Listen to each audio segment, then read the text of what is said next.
In this video, we're going to learn to build our first rig on the Headrush MX5.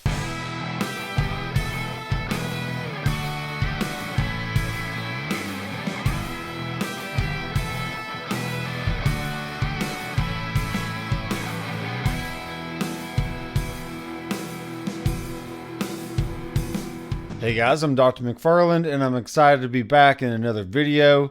And what we're going to look at today is the screen of the MX5 and figure out what these 11 blocks are and what options we have for building our rigs and getting whatever tone that we want for our band or just our jam session, whether you're recording in the studio or playing live at your local venue. So as you can see here on the screen, I already have an amp and a cab called up. If we want to change anything about this rig, all we have to do is use our finger and move things around. So for me, I like to have the first 5 blocks open for my pre-effects. That could be anything from phaser, flange, any kind of overdrive, any kind of wah-wah pedal, filter effects, stuff like that.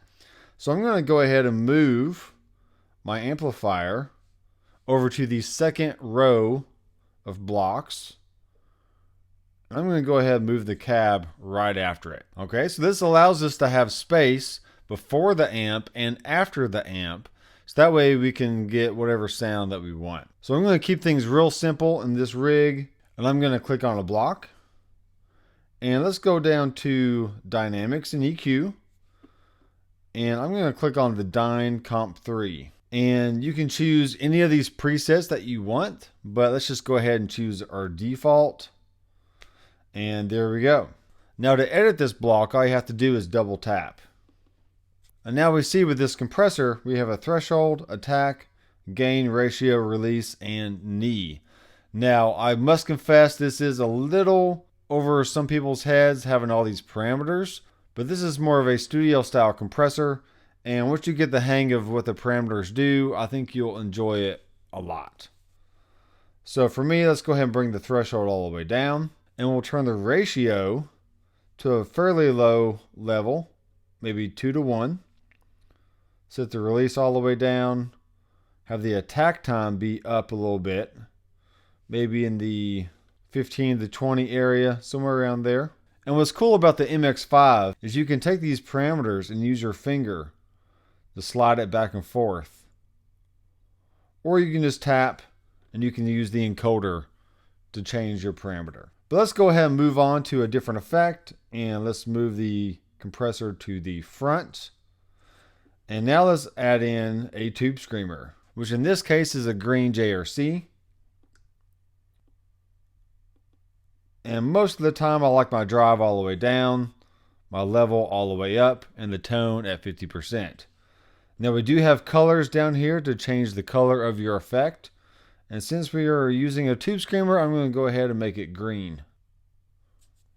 Let's go on and make some wet effects now. So every great rig has to have a little bit of reverb on it. So I'm going to scroll down to the reverb delay section. Let's add a spring reverb since we have a Tweed Deluxe Fender amplifier. I'll make this default mono. Then you can double tap. You can always change the decay, change the mix time. Let's go ahead and bring that down to 23%. And I prefer to have the tails on as much as possible. So I'll go ahead and bring that on.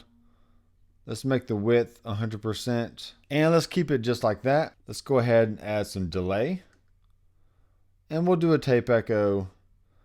And we'll make this one have a warm tape echo sound. So notice I hadn't really heard anything yet. I'm just kind of moving around and adding elements that I know I typically like in a rig. And the last thing I'm going to do is add some modulation. So I'm a big fan of tremolo. And some of these amps already have tremolo built into the amp model themselves. And in a future video, we'll talk about hardware signs and how you can use them to add different parameters to a block, and then you can turn that on and off with the switch. All right, so let's just go ahead and pick a parameter here, and we'll double tap. And I know for a fact that I kind of like my rate to be around 4 or so. And we can turn the depth down to about 40%. And that should be pretty good right there. So this is just a good basic rig that can be clean at some points. I can turn on the tube screamer, a little bit of tape echo, a little bit of tremolo for some vibe, and you got yourself a great rig. And now that we're done making the rig, let's go ahead and save it, and we can save this to a set list so we can get to it easier in the future. So all we do for that is hit save and save new rig. I'm going to go ahead and call this TW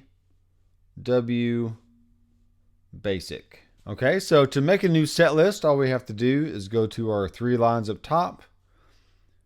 And we are already in the master, the MX5 set list.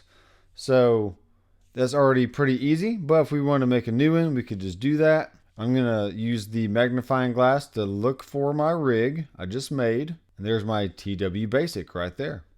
So now I can save a new set list. We'll call it Country Rigs, and that should be good enough. So now if we go back, and there's our country rig, we click on it, and then there's the rig that we just made. So this makes things very, very easy to organize your rigs in a different set list, so you can be ready to play in the studio or the stage. If you found this helpful, leave me a comment down below. And if you have any questions, feel free to reach out to me in the comment section or on my website, drmcfarlandstudios.com. I do have a full website where I teach music theory, gear, and recording.